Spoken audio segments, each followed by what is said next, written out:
right, welcome back to Cricket for Americans. Nick here. Gabe with special guest. That's right, everyone. Jamie in the house. Jamie is Alter, right? I'm saying it correct? Alter? Yep, absolutely. Jamie Alter, the man, the myth, the legend, coming to bless us with his knowledge. Let these two novices know why Gabe should not be bagging on Don Best, saying he's trash. Okay, he's here to set the record straight. But man, what's up with you, brother? How you doing today?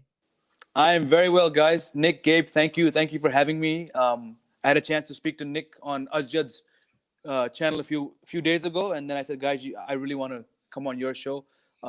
Not novices at all. I mean, I've been watching you guys for a while now, and what you guys do, I mean, it's great. Just given the fact that you've not been watching it anywhere near someone as long as I have, you guys do a commendable job. If anybody is skeptical, they have no reason to be, because I've seen a handful of your videos, and just keep doing it. I mean, two Americans sitting there doing it, spreading the word. I think there's a lot to be learned from you guys. So happy to be here, guys. Appreciate that. Wow. Appreciate that. Thank you so much for the love. We are so happy to have Jamie. Jamie, let them know all the different channels you have and where people can find you and all that kind of good stuff. Sure. I have my personal channel, which is Jamie Alter, JamieAlter. I do a bunch of crazy things there. I was doing a lot of cricket there, but then a lot of comments and feedback came saying, why don't you try and do a separate cricket channel to keep it, personal and professional? So after a bit of deliberation, my wife and I, because she's also a sportscaster, so we created a channel called Cricket Fables. So please go to check out Cricket Fables.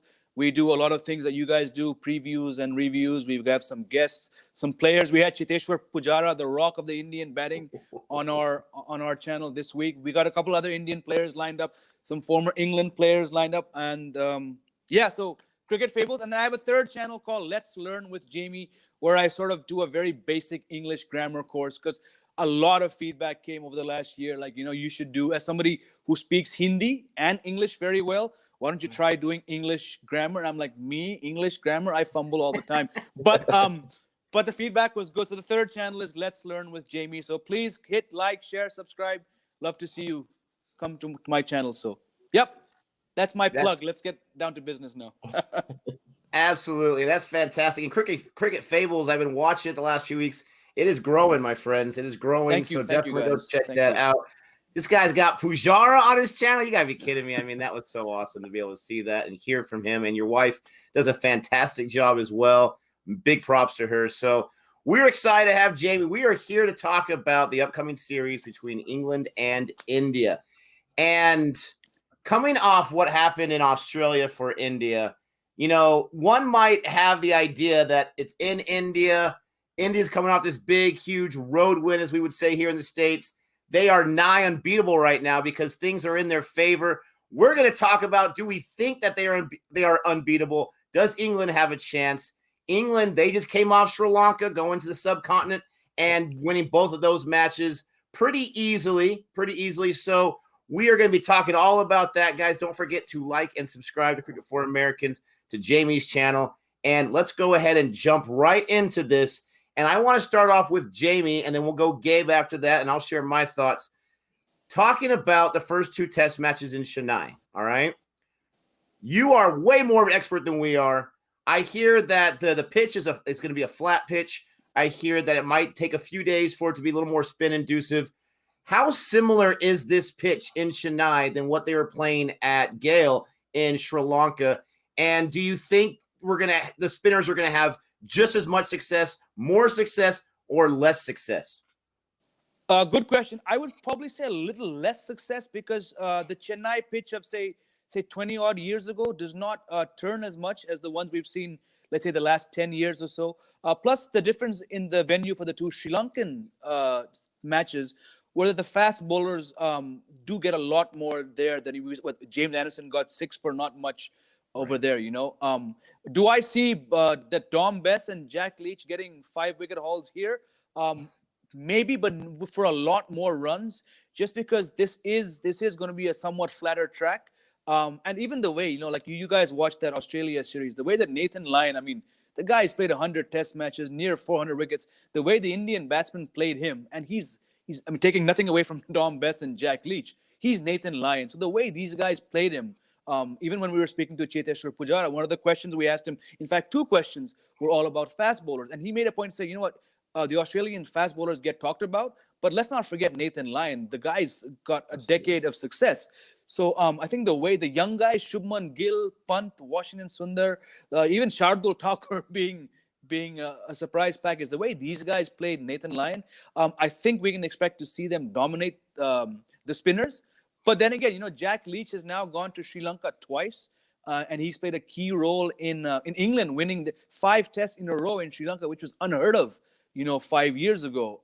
I know Dom Bess, he got that 5-wicket haul in the first match, and even he laughed it off, saying, "Look, this is probably the easiest and cheapest 5-wicket haul I'm going to get," which is a good, nice. Like I like the guy. I'm a very ordinary off spinner myself, so I get when people say that, because off spinners tend to get a lot of slack when it comes to overall spinners, like leg spinners.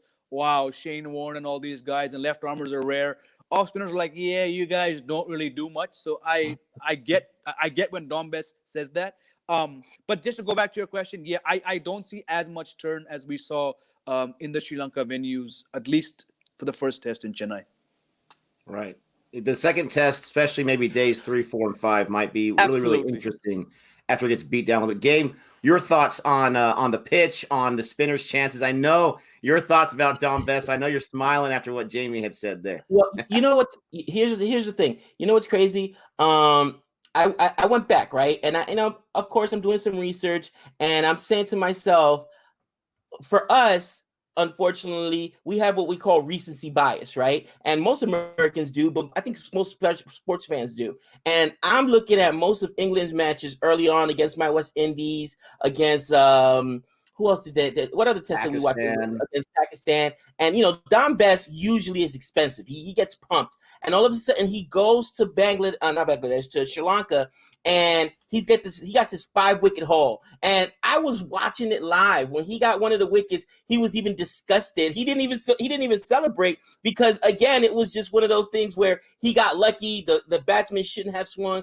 So my question is it that because they're spinners, that's why they succeeded out in Sri Lanka? We should expect the same when they go down to India, because I have not been impressed with both Dom Bess and Leach, especially early on when they played in England. And England has played a lot more tests than that. I think they played more tests than everyone. So we've seen a lot of England, and that's why I was like, man, this guy gets pumped for runs all the time. I wasn't impressed by him.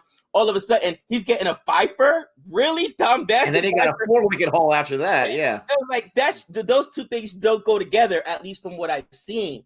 But is it just the fact that he was playing in conditions that were not conducive to him for him? I'm talking about playing at home, playing in some of the venues out there. I remember there was one, man, he got pumped. I can't remember for like 8 runs, man. It was brutal. Was it I can't remember where at home?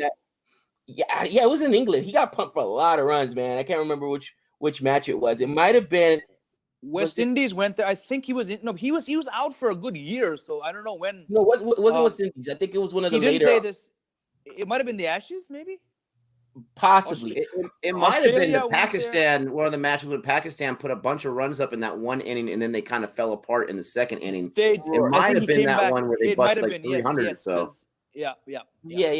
So I mean, that's why, and people were letting me know in the comments, like, look, he's not as bad as you think he is. So talk me off the ledge first, and then here's the one thing I wanted to ask you as an England fan. You've got to still feel a little confident, because doing the research, I didn't realize there's been 122 tests played between India and Sri Lanka. Again, we got recency bias, Nick and I, because we're just talking about this year and we're coming off of the India versus Australia. But in 122 matches, England has won 49.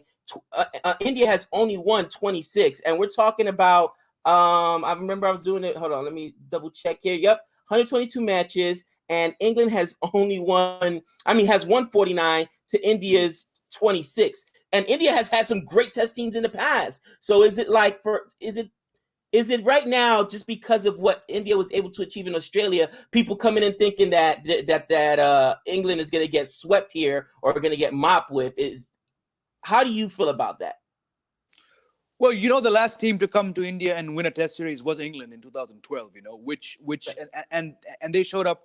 They were also smashed in that first Test match, and they were widely written off. But then, led by their spinners, they had two very, very good spinners. They had Graham Swan and a guy called Monty Panesar, who was also going to be on Cricket Fables this next couple of days. Those guys, they got the second match was in Mumbai, and the Indian team asked for what they call a rank turner, which is like the ball starts to spin from the first day. They asked for it, and that backfired because Swan and Panesar got about 17 wickets. They smashed. Kevin Peterson got 185, one of the best innings by a foreign batsman in India. I mean, this is like experts have been saying this. So yes, you really cannot write off this team. Also, this team has done very well now at home and away. But look, I'm sure majority of the stats which you brought up, Gabe, these are probably matches won in England, and India for decades would get beaten, when they're going there. And even nowadays, the Indian team, the last time they won in England was 2007. There was a 3-match series. There was one draw, and the first draw was literally by the skin of their teeth. And then they won the second match, and then they managed to draw. So India has not done well in England, for as long back as I started watching. The last two tours were a departure from the past. They started playing 5-match series, which is very rare for the Indian team to do.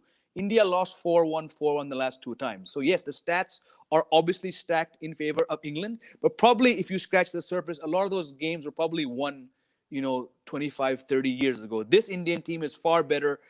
They beat England 3-0 the last time that England landed up in India.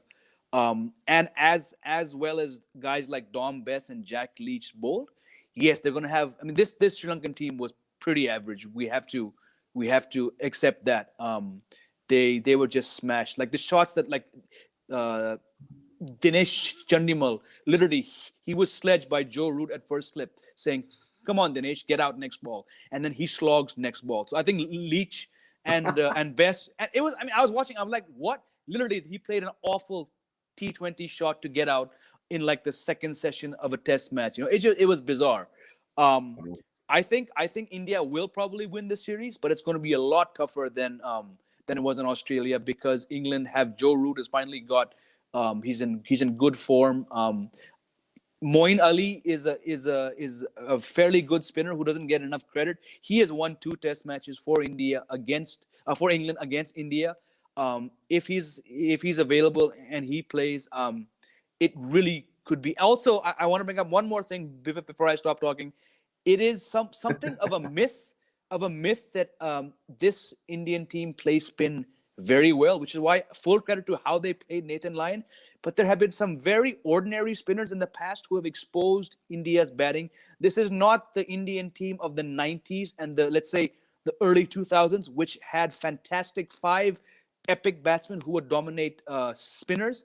There are several cracks here, which, like I said, some very average spinners have exposed. So if Dom Bess and Jack Leach have a great day, if the ball is doing things, I wouldn't rule out England winning one match. Wow.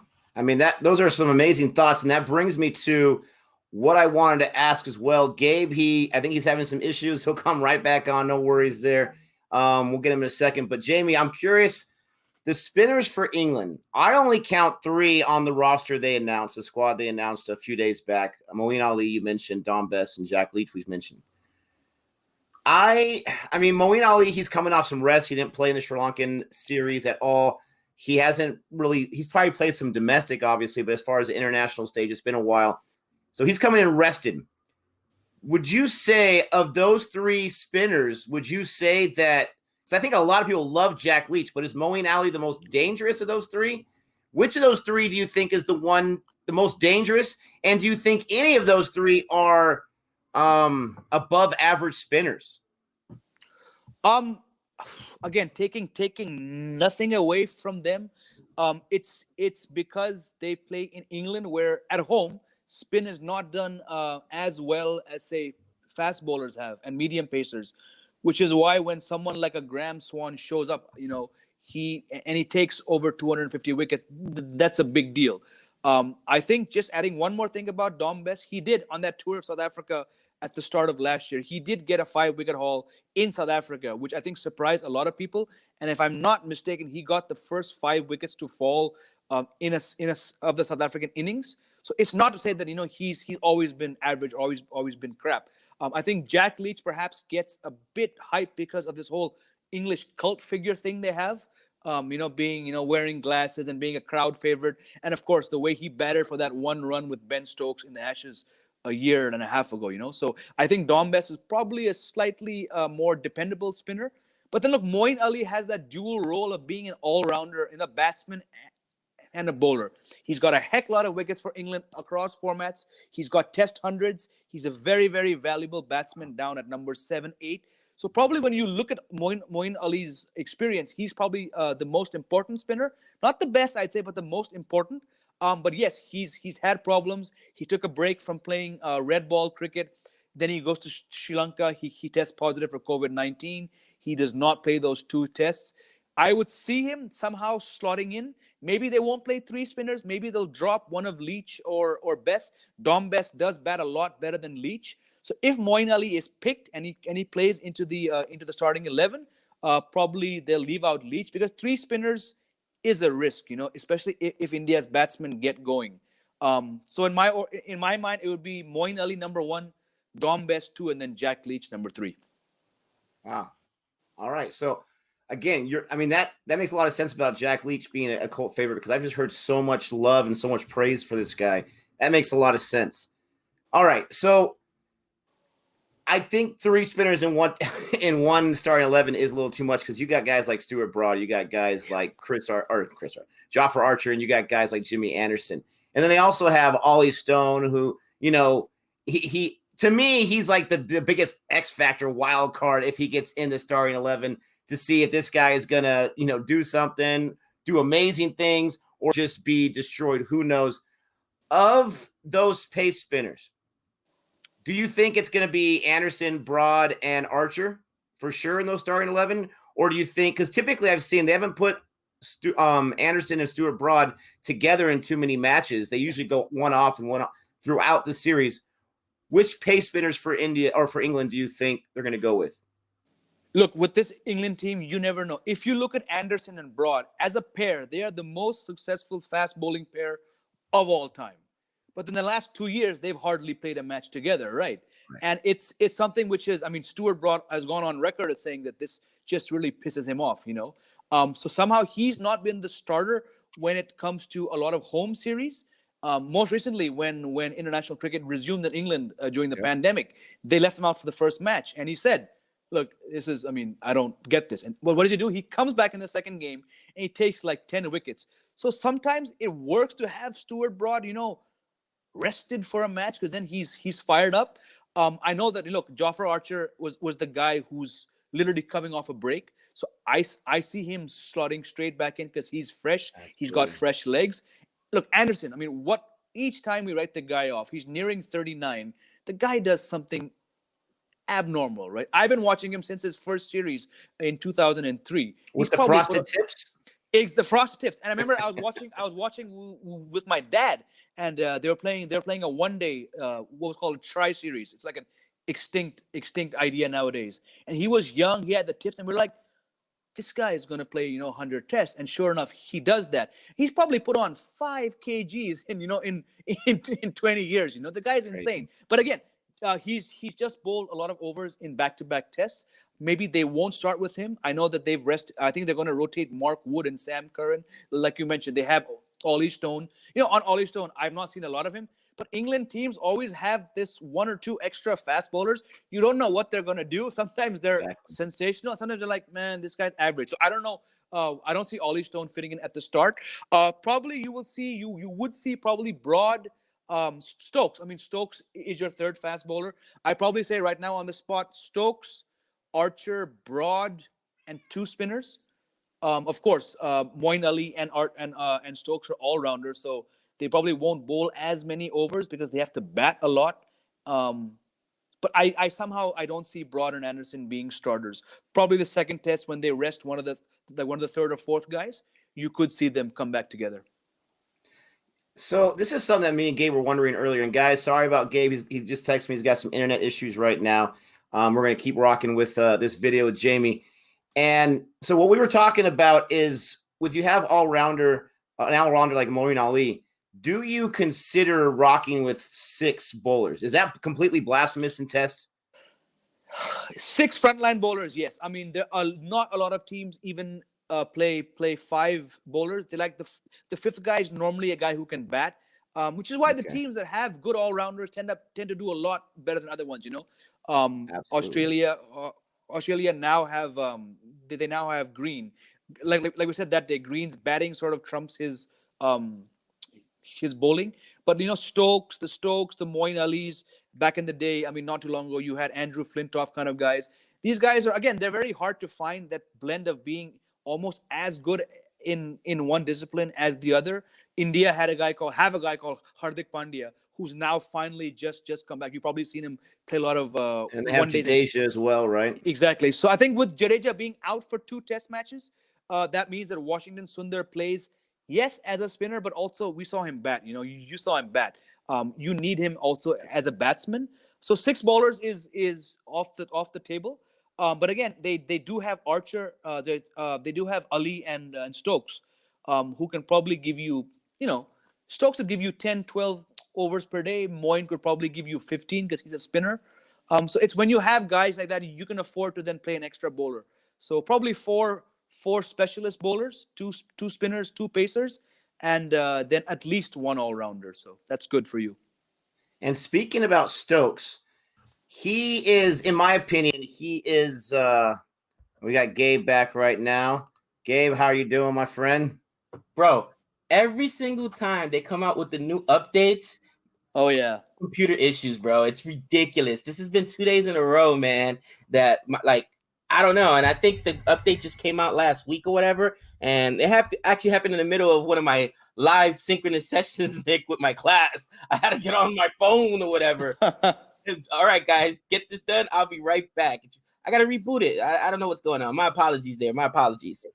No problem. Gabe, if you can just center yourself there, that'd be perfect. We don't want the fans to revolt there for not seeing all of Gabe. All right, there we go. So we were talking some more about England. If you're an India fan, don't worry. We're going to get to the Indian squad in just a second. But Stokes, to me, is such an important piece, right? Because this guy, from what I can see, from what I've found out in India, I think on flat pitches, this guy, he averages well as a batsman and he averages well as a bowler. And I keep forgetting that he's that all-rounder because he is so good at being an all-rounder. He's one of the pace guys that succeeds in a pitch like in India. So doesn't really have a weakness from his previous experiences there. I'm not saying he's going to go off for a double century or anything, but this guy is dangerous.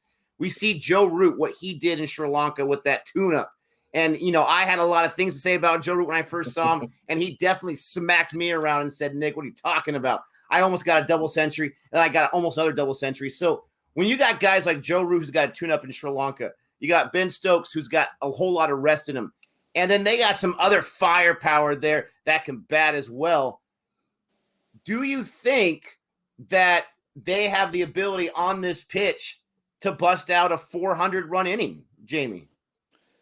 Absolutely, for the reasons which you also outlined, and also given the fact that India, yes, India will have a much better bowling attack than they had in Australia, but it's also not necessarily their first pick, right? Because Mohammad Shami's he's got a fractured arm still. Out. Ravindra Jadeja, I mean, look, the guys, he doesn't get due credit. He is a must-win for any Indian team, at least at home. Also now overseas, the guy's got a phenomenal record as a spinner.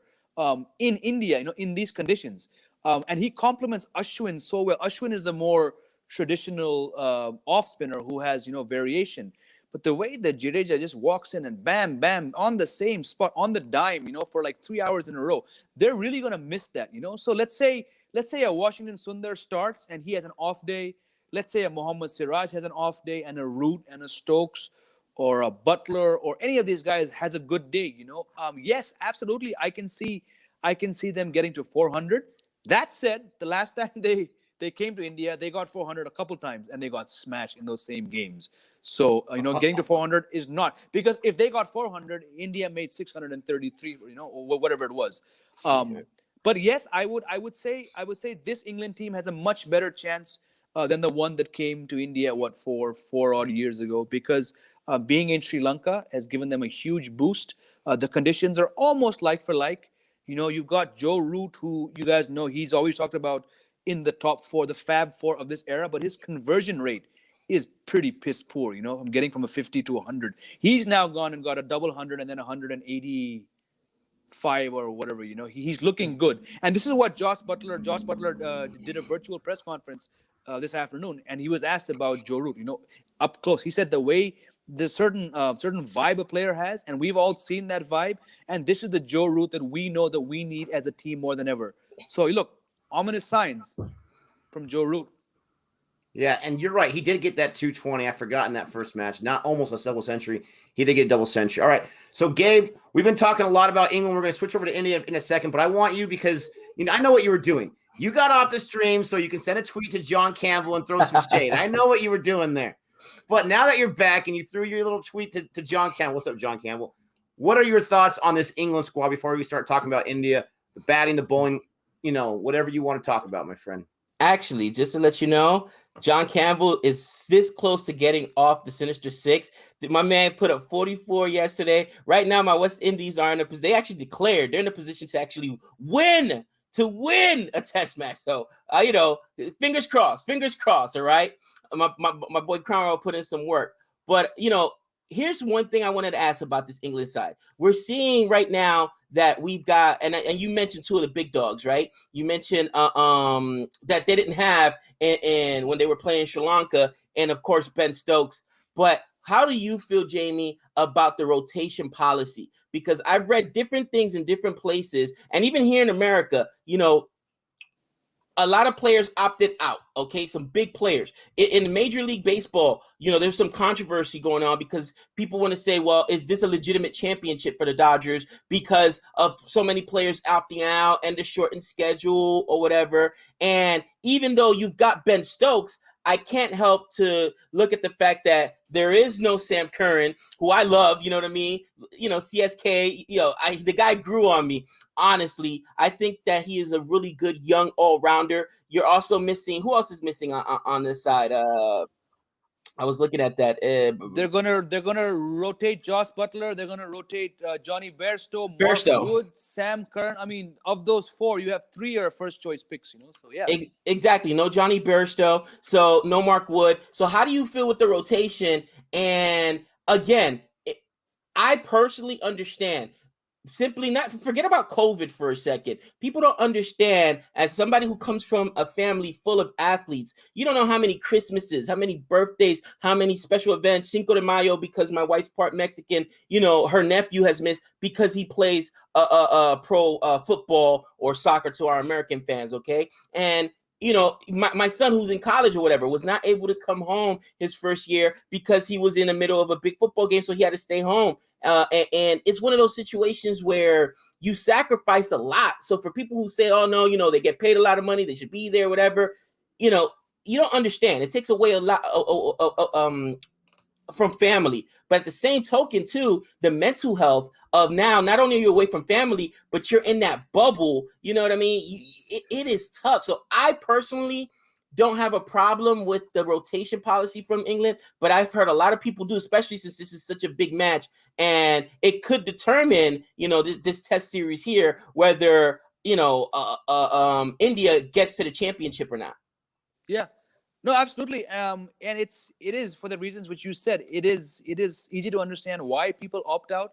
Look, like someone like Jofra Archer. I mean, the guy was in that bubble. He's spoken about it, and there's a reason that he did not go to Sri Lanka, because the guy needed a break. He's this World Cup star.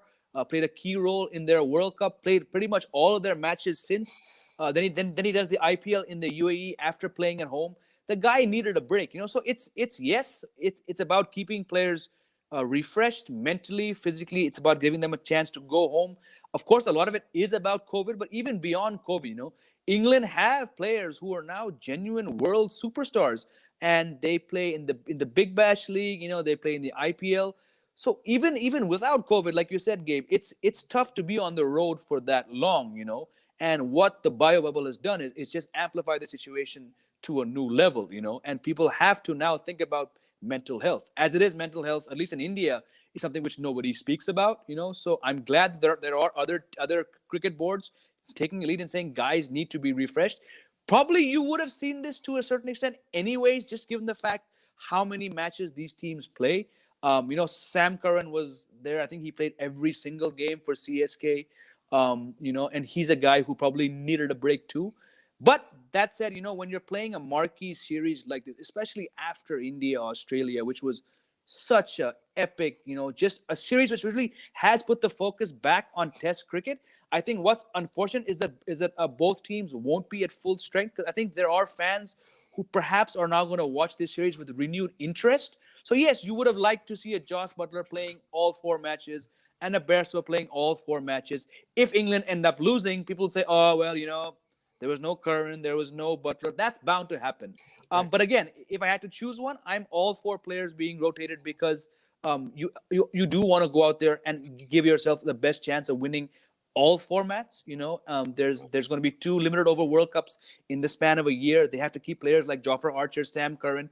So a lot of times, people don't see what players are being rested. Sam Curran probably plays a lot more white ball cricket in the next 1 year than Test cricket.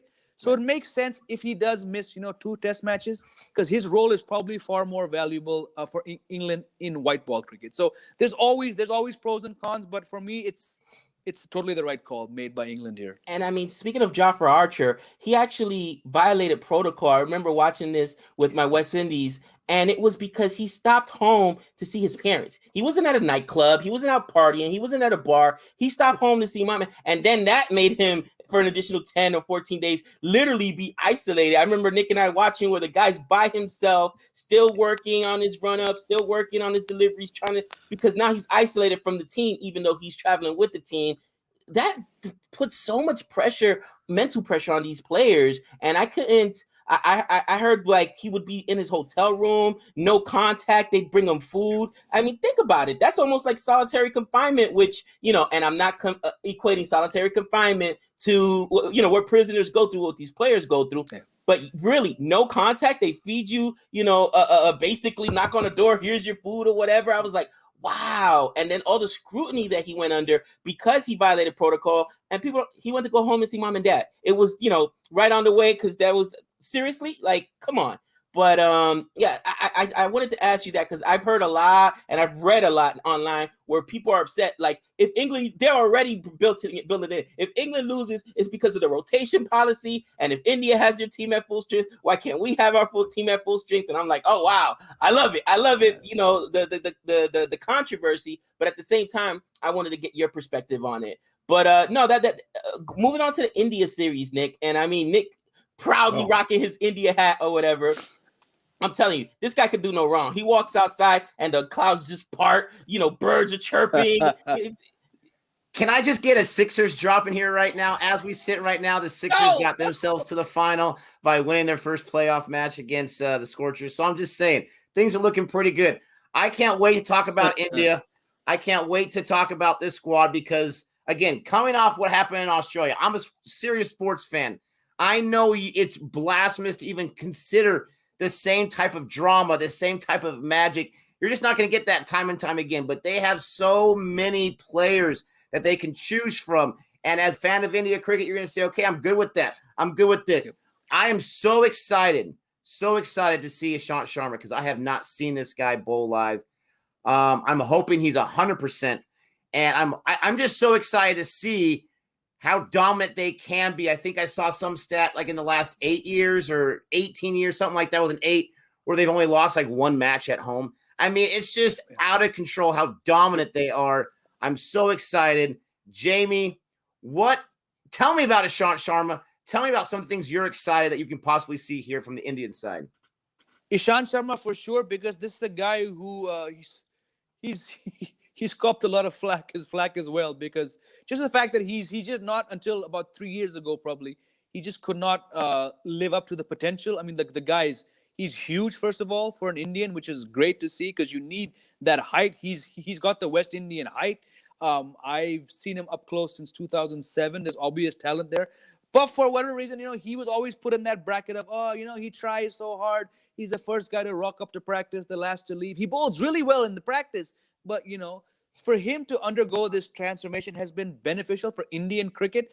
And the way the stars have aligned for Ishant Sharma, Mohammad Shami, who also came back from a lot of off-field problems and injuries to come back, and then Jasprit Bumrah out of the blue comes. This is really the golden era of Indian fast bowling, and I choose my words judiciously because golden era India fast bowler, these are words which nobody uses often because India have not had a lot of fast bowling riches pretty much compared to every other country, probably apart from Bangladesh. And even Sri Lanka for a while in the 90s had much better fast bowlers than India. So I'm looking forward to seeing, yes, Ishant Sharma, but how he bowls in tandem with the Bumrah. And I'm really ticked off that Mohammad Shami is not around. Of course, he got a fractured arm. He can't be there. But had you guys seen Mohammad Shami, Bumrah, and Ishant up against England, and on the other hand, to have, the likes of Broad and Anderson bowling, you get 5 incredible fast bowlers. So yes, we know that, it's a bit of a flat track. Spin might have its say. It's how these guys are going to bowl. Even someone like, an Ashwin, who was bowling very well until he got injured. You saw him. I mean, the guy could barely walk. What he's now undergone as a batsman, I'm sure he's taken a lot of confidence because he has 4 test centuries, but his batting had really been very average. What changed that heroic innings where he batted for like 44 overs? What changes that Megan Ashwin, the batsman? That's going to be fun to watch. Of course, we have Virat Kohli back after 3 matches away. He's now a daddy. Has he changed being a daddy? Who knows? So it's all these things. Rahane, what does Rahane do now? Rahane has just come off, this series where everyone's saying, make him the prime minister, make him the president, make him, and now is he going to slip back to being old, unassuming, quiet Rahane? Most likely yes, because that's his nature. But how is Virat Kohli going to ask his opinion on a field place? A small thing. So it's a small little mini battles that I like to look forward to. So from an Indian perspective, absolutely that. Also, Washington Sundar, who I think has to be a starter now with Ravindra Jadeja injured. How does he bowl? This is his home ground. He's from Chennai. What swagger, what confidence does he have after those 2 innings? So all these small factors for me. I mean, I'm really looking forward to see this Indian team back in action. Yeah, I'm so excited. I'm excited to see, like you said, Virat Kohli. And how have we gone 37 minutes and not mentioned Virat Kohli yet? Holy cow. Shame on us. Sacrilege. Exactly. We're going to lose all these subscribers. But Virat Kohli, I give him so much flack because I've heard about how amazing he is.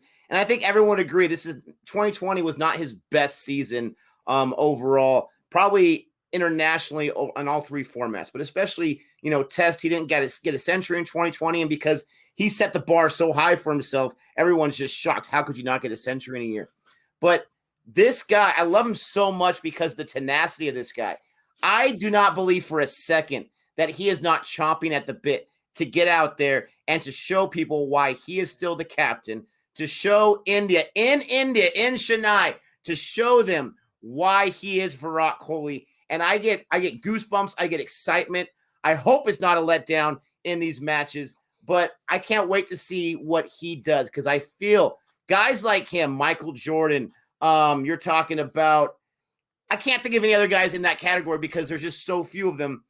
They rise up to the opportunity and they like to show everybody who they are, Tiger Woods and whatnot. And so I'm excited to see that. I'm excited to see some of these guys who debuted in Australia because there was no other bowlers left and did fantastic, and see if they get into like a second match or a third or a fourth match and see what they can do when they're with the other guys that have been there a little bit longer. And like you said, Rahane, I'm excited to see what they do with Pant, right? Is Virat Kohli, is there any chance he does not put Pant in that starting 11 for that first test? No any chance? No way. There'll be a right. Any chance he doesn't put him at 6? I mean, they've got to say, like, when they number the 11 for every squad, no matter what country you're from, they've got to say for right now, the number 6, that's the Pant spot. Who's going to be in the Pant spot right now? Because that's his spot. Is there any chance he's not at 6? No, look, not once, but twice to pull off 2 exceptional innings on the 5th day of a test match in Australia. Look, all said and done, he's a very average keeper. If he drops 6 catches, Absolutely foreseeable that he goes out because you look, old cliche, catches win matches. You can score 89 and whatever it was, 97, but if you're dropping batsmen repeatedly, and look, there's a reason why Pant was not your first starter in home games over the last 3 odd years, because his keeping is not what it is as compared to Wriddhiman Saha. Saha is perhaps the best keeper in the world in Test cricket, But of course, you can't play him now because he doesn't walk in the team as a batsman. And Pant is going to be keeping a lot more to spinners in these 4 matches as compared to what he would have done in Australia. And his problem is, if you notice, against the spinners. If he drops even a catch in innings off Ashwin, it's going to be very hard to defend him. But at least the first match, he's there. Don't worry about that. He's there. If I can just real quick, sorry, Gabe. If I can just real quick, yes, he's probably going to drop some of those spin balls. He's going to have some catches, some edges he's going to drop, and everyone's going to hate him. But if India finds themselves where they're batting last in the 2nd innings, and they find themselves where they're down more than they want to be, everyone's going to love themselves some Pant because they know he's going to come in and hopefully redeem himself. Go ahead, Gabe. I just wanted to throw that in there. Well, I remember listening to the last broadcast, and I mean, maybe this is too early, but this isn't something I said. This is something that you heard from the actual commentators, where they were already comparing them to the great Australian keeper Gilchrist, right? So they're like, listen, that's their Gilchrist. He's their finisher. He's the guy. They're not moving him from 6, bro, because again, even though Saha is light years ahead of him as far as defense is concerned, you got to score runs. Runs. And Saha can't pray to put together the kind of innings. It's just not going to happen, all right? It's not going to happen, especially once it's a fluke. But when he does it back-to-back, there's no way. Everyone knows Saha's not going to be able to do that, so there's no way. Speaking about Virat Kohli, I know pretty much what everybody else is going to do. I want to see, and Nick, you hit the nail on the head, what Virat Kohli's going to do. And we're not talking about his play. We're talking about his captaincy. And I'll tell you why. Because in that very first test match against Australia, I felt like India was actually dominating Australia. If you really think about it, Australia went out for under 200 in that first series. And then India won the first innings. The first innings. And then in the second innings, that run out happened. And even though it wasn't Virat Kohli's fault, his reaction with him and Rahane, the way he handled that, I feel put the rest of the team on edge. And you always hear me yell and broadcast, leaders, boy. When you're a captain, you're supposed to lead the team. You lead by example. That's something I've been saying since I've been coaching at the Little League level. It was, yell to you. If you're the captain, you're supposed to lead. And that was a moment where I felt Virat Kohli did not lead because everyone else in the world got to see his reaction. And in hindsight, he was home, I'm sure, when he saw the Rahane run out later on. When Rahane was run out, Rahane handled it much differently, and the team reacted much different. I still argue that 36 all out was part of the team now playing on pins and needles because nobody wants to make a mistake because they don't want to be called out by Kohli because of how Kohli ended up showing up Rahane. So you got to learn how to win. You got to learn how to be a captain. People forget Michael Jordan was Michael Jordan, but for years he lost to the Cavs, to the Pistons. If you ever saw that The Last Dance, he talks about it. Like, I knew I was the best player in the world, but I still wasn't winning. You got to learn how to win. And there's been a lot of talk about how Rahane has not lost, as a captain, has not lost a test match. You know what I'm saying? Where Kohli has. And sometimes, even though you're the best player, you have to learn how to captain. You got to learn how to lead other men. And is this going to be the series for him to do so? Because you cannot tell me he did not sit home and even if he didn't think it, somebody else should have said it to him. Like, bro, look how Rahane handled when he was ran out versus look how you handled the run out situation. Look how the team reacted to it. Again, there's a psychology to sports as well. If you're the leader and you're panicking, everybody else is going to panic. If you're the leader and you're playing it nice and cool, like you said, that's Rahane's nature. What did the rest of the team do? Play it nice and cool. So that, to me, is what I'm most interested in seeing, how Kohli does as a captain and not as a player. Whether he gets 50 or 100, it doesn't matter. He's Kohli. He's going to, you can put it on the board, as they say, all right? Yep, That's yep. set in stone. He can put up those numbers. But how will his captaincy affect everyone else? Because even when you saw on RCB, and I know we're talking about Test and we're talking about T20, right? The IPL, 2 different games. Siraj, I saw sometimes when he would make a drop or he'd give up a big 6 or whatever, he would immediately look at Kohli like almost like, oh, you know what I mean? I let him down. And the pressure that they play under with Kohli because of his intensity, I think sometimes is not conducive to winning. So I want to see how he comes out after that. But with that being said, man, the Indian team, bro, Pant's not going anywhere, and they better not touch my boy Shub McGill, because I've been telling Shub McGill since they announced the teams. Nick and I were like, "We're the young guys. We're Shub McGill." You know what I mean? And again, Shub McGill to me has proved that he deserves to be the opener. He deserves to be there. They better not think about putting anybody in there. Excuse me. I think that Prithvi Shaw has been banished, man. There's been no sightings of him. I'm serious. Like, where's Waldo or whatever? They can't find Prithvi Shaw. All right, they're looking for him all over India. They're looking for him. I'm serious, bro. Have you seen him lately? I'm telling you, they got him in the witness protection program. But Shub McGill is who I'm excited to see. And again, I want to see how Kohli reacts, not as a player, but as a captain. When something goes wrong, and inevitably it will, because that's that's the nature of the sport. Yep. How's he going to react? And how's the rest of the team going to follow him? Yep. Yeah, I mean, look, I agree. I think everyone who's had a laptop or a phone or a pen or a microphone or a dictaphone with them has had some opinion on whether on who should captain India. I'm sort of if I have to rate my appreciation of Kohli the batsman, it by far outdoes my appreciation of Kohli the captain. But that said, the guy's won 33 of 56 test matches as captain. He's India's most successful captain. Yes, most of these matches have come at home. His record overseas is not very good, though probably the high point for him would be beating Australia 2-1 in 2018-19. But yes, he has a lot to learn as a captain. In fact, Gabe, when he had that reaction against Rahane, I was actually surprised, because if you've seen his normal reactions, it was rather subdued. And that to me was, hang on, because normally he would go batshit crazy against it, I think he knew that, look, the guy I want to mouth off to has the unfortunate job of leading this team after I'm gone. And I think that's where he actually held back. Yes, while it was a little out of place, knowing Kohli's normal reaction, like to a Siraj or a younger player, when he just gets into their sisters and mothers, and you know where I'm going, right? Yeah. That reaction, it was not that, and normally it probably would have been, but I think because he knew, hang on, within 2 days I'm out here on a flight, and this guy, this nice team man, has the job. So I think that's one thing which was sort of surprising for me. But again, the amount of times we've seen him just like, not just the eyes, like the verbal mouthing off a drop catch. And that to me and many other people who've talked on the game was the difference. Players were not looking, where's Kohli, when they misfielded or they drop, because 36 cameras were not on their captain.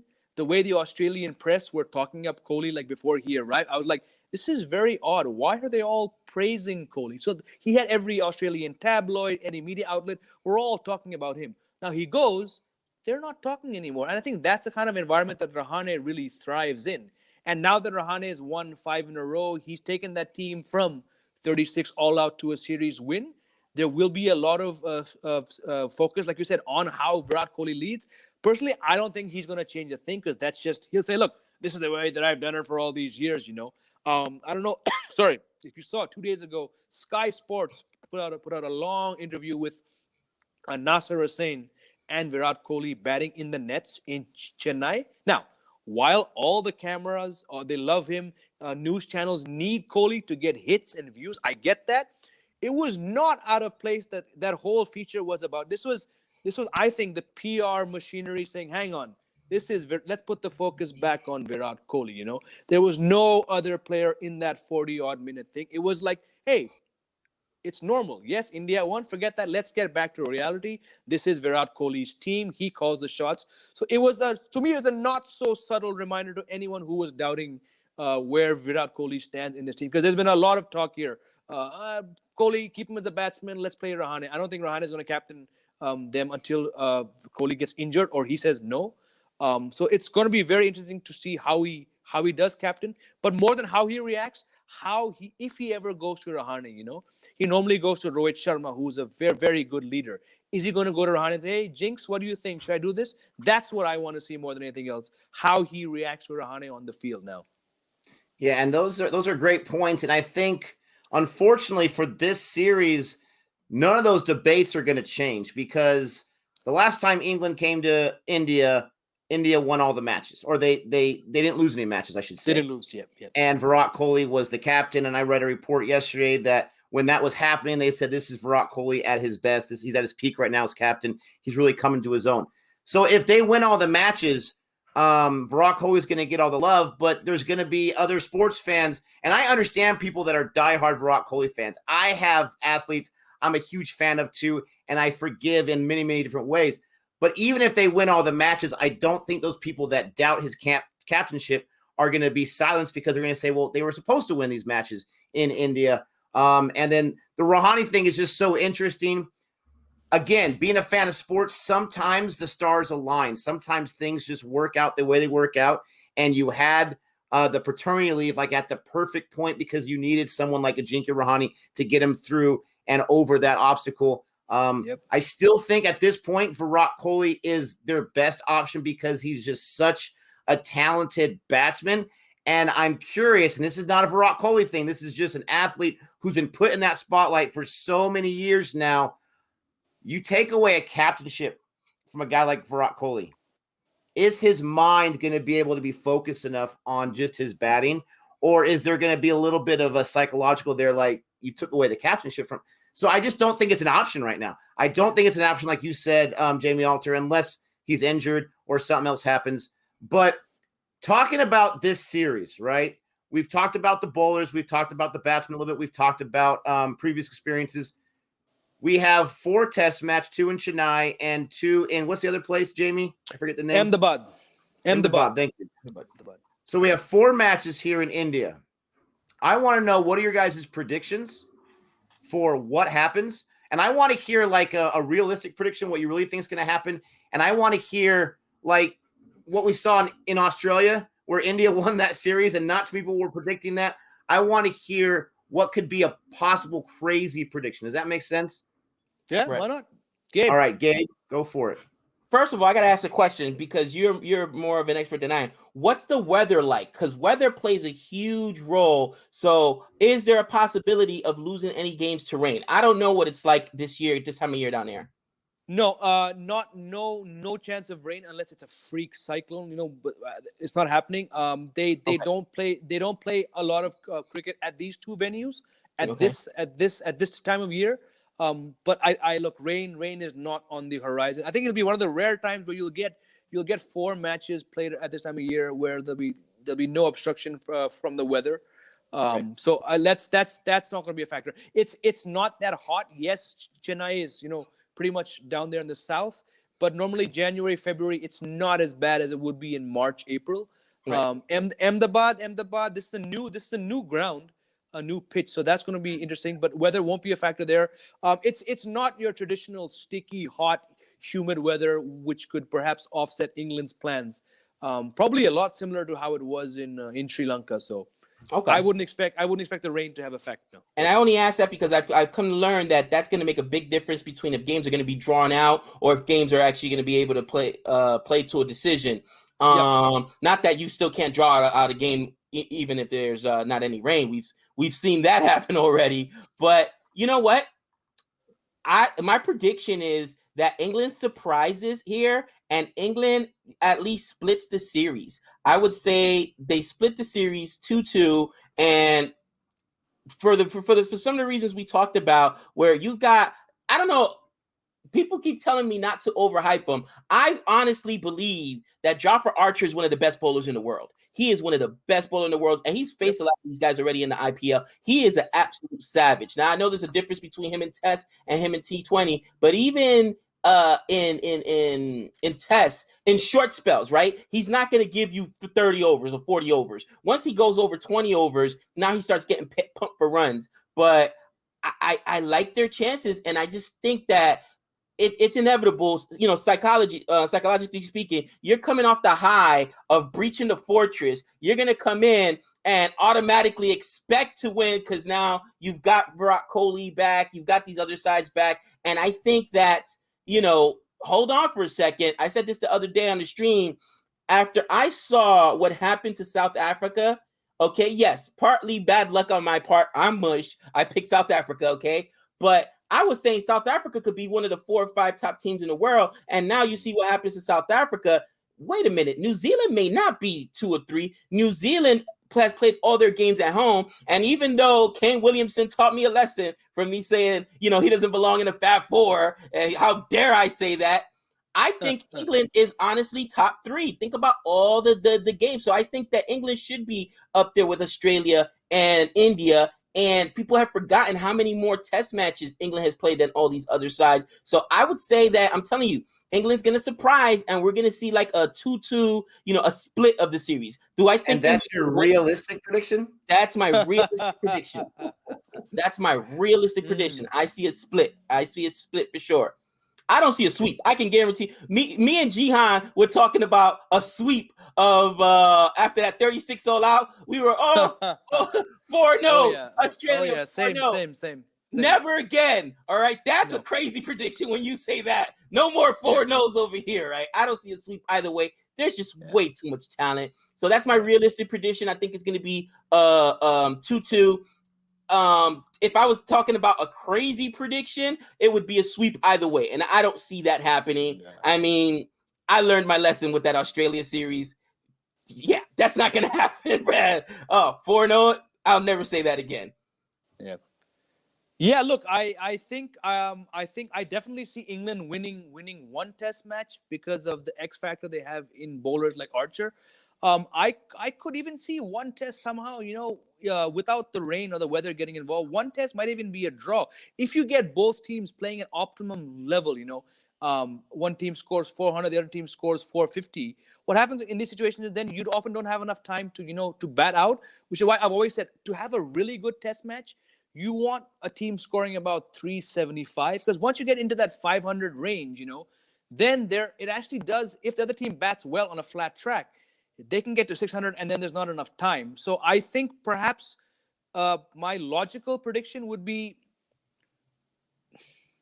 India 2-1 or 3-1. What's the term you use, Nick? You're crazy, unexpected. My crazy one would be England, India 2-2. That's mine. Would definitely be great. And going into my prediction, the fact that Gabe predicted 2-2 realistic, I feel really good about India's chances now. I feel really good. So thank you for that, Gabe. I don't see in a 4-match series, and I know, this or that, but I don't see at least one draw happening. It seems like it's what's in vogue, right? It's what's in vogue. And especially you talk about these two teams going back like 100 years. There's like a bazillion draws. So I could see, because England's got some fight. We've seen India's got some fight. I can see these guys going toe-to-toe like a nice prize fight where they're just going 15 rounds. So I can see at least one draw. Yep.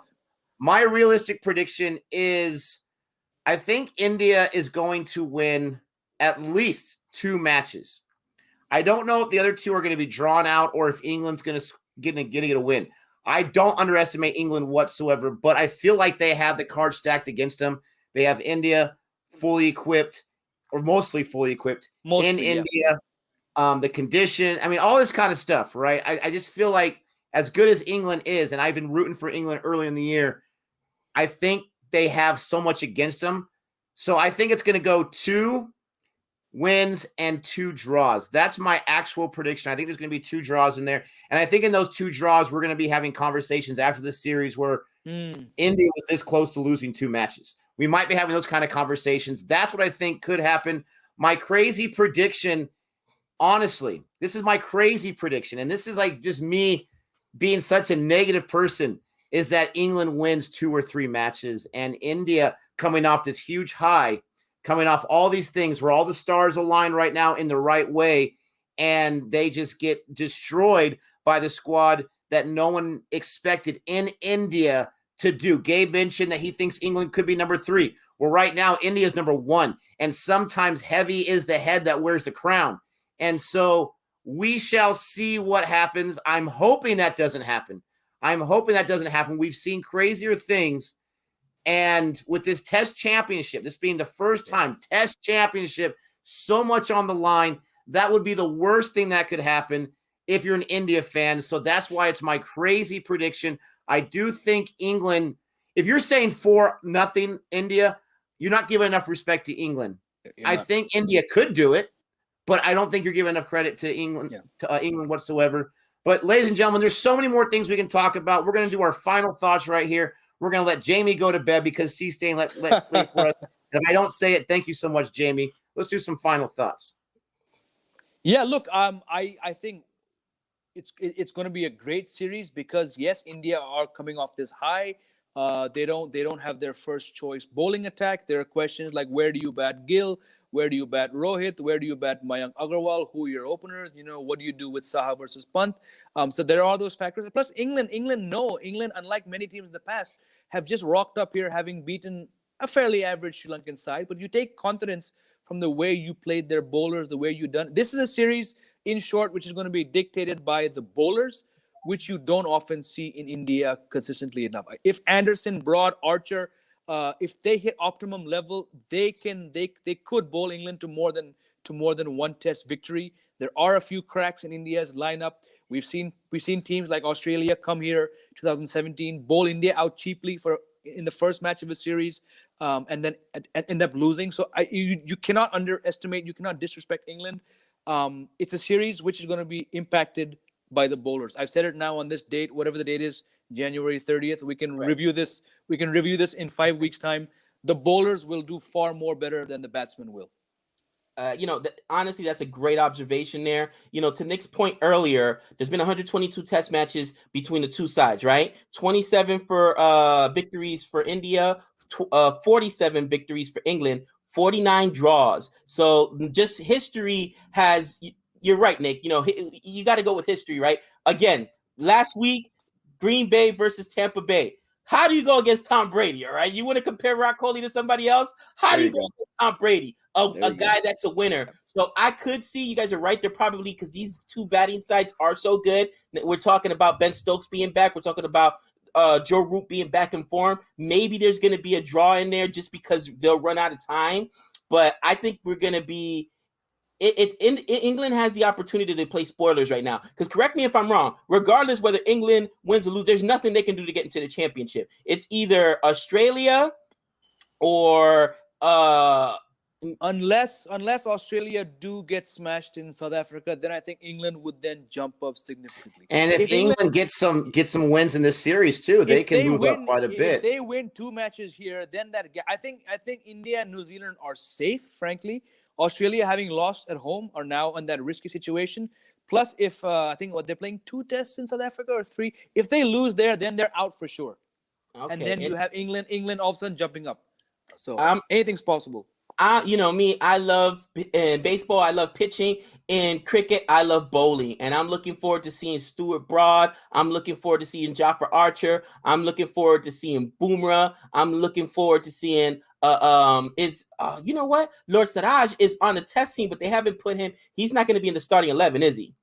No, he actually might because they don't have Mohammad Shami and they don't have Umesh Yadav. Umesh Yadav is one of those what they call home specialists. He plays a lot more at home. He's gone. So you pretty much Siraj has to play because you have Bumrah, Ishant, and Mohammad Siraj. Unless they go in with 3 spinners, but Siraj might actually play the first match. Yeah, I'd love to see Siraj to see if he can follow up that performance in Australia. And I would be happy if it's a historic, but a different kind of historic feat where you got, one side all out for, 79 and then another side all out for 69. You know what I mean? Like we've actually reacted to some of those. But when you see that kind of dominant bowling, that would make me so happy no matter what. Nick, it might happen. I wouldn't rule it out happening at least once. I wouldn't rule it out. How dare you mention All Out anything under 100? What is wrong with you, my friend? Yeah, hope let's not say that's going to happen again. I'm just super excited. I mean, with the Test Championship coming up, maybe it's just the way the schedule worked out, but India just had to use their entire hearts to beat Australia. And now they got England. I know it's in India, it's at home, but come on. Where's some of the easier, the softer squads maybe right now to secure that Test Championship? But it is what it is. India needs to prove why they're number one right now, and they need to take it to England. I think England's a very, very good squad. It should make for a fantastic series. Even though we're missing some of those big guns, it should make it for still a fantastic series. I'm excited to see what happens. I'm excited to see what Virat Kohli does. I'm excited to see what Rohit Sharma does because, in my opinion, he was not that fantastic in the few matches he played in Australia. And maybe for me, as a recent fan of the last year plus, I heard so much about the Hitman. I was looking so forward to it. To me, some of those opening partnerships just did not pass the muster on his end. So I'm excited to see what he is after he's got some more Test cricket under his belt. He's coming back into India. We'll see what happens. I'm excited to see that. This is going to be a great series. And, you know, India, when you're number one, you've got to prove why you're number one. And for them to secure that spot as number one in that Test Championship as it comes up and to have a chance to play that, I think there's way more than enough motivation for India right now, to Gabe's point. And I know Jamie's mentioned it too in previous videos. Let's just hope that the overconfidence is not a factor in this whatsoever. Agreed. But thank you so much, everybody. Oh, sorry, Gabe. Go ahead. I was going to say, Jamie, tell everybody once again where they can find you guys at. And once again, it's could you change it from Jamie Alter to the I cannot remember the name of the channel now. Wow, of course. Fables? Cricket Fables. There we go. Fables, Cricket Fables. My man is doing some huge interviews. You know what I'm saying? He's getting some big names on there. Check him out. Much more professional than Nick and I was gonna say. And you were talking about grammar earlier, bro. No joke. I got a master's degree. All right, I'm an educator with a master's degree, and you hear how I speak sometimes. It is what it is, cousin. You know what I mean? It is what it is. It is what it is. Exactly. Yep. Thank you, guys. So you can, you can find me on Jamie Alter is the one channel, and the other one is Cricket Fables. Come give us a shout, like, share, subscribe, all that good stuff. And of course, if you're watching, if you haven't subscribed to Cricket for Americans, please do that. I think we should do a show somewhere down the line during a dull period about just what I saw coming from India to the States, playing cricket in the States. I've been on podcasts talking about cricket in America. That's something I think we should also do somewhere down the line, because I know there's a market there but that's a whole different and we show. Get that question asked all the time. So that would be absolutely fantastic. Yeah. We're going to end on this. Thank you so much, Jamie. Thank you guys for tuning in. This is a longer video even for us, but we appreciate Jamie. And Jamie, if you can just do me a huge favor, I know Gabe's going to love this more than me. Can you just show us what's underneath your sweater real quick? Blasphemer! Oh, you know what? He's not allowed on Cricket for Americans anymore. Get this guy out of here. Oh, Gabe, blasphemer for you. Guys, thank you so much. Don't forget to like and subscribe. And with all that being said, thanks, Jamie. Until next time. That's 6 runs.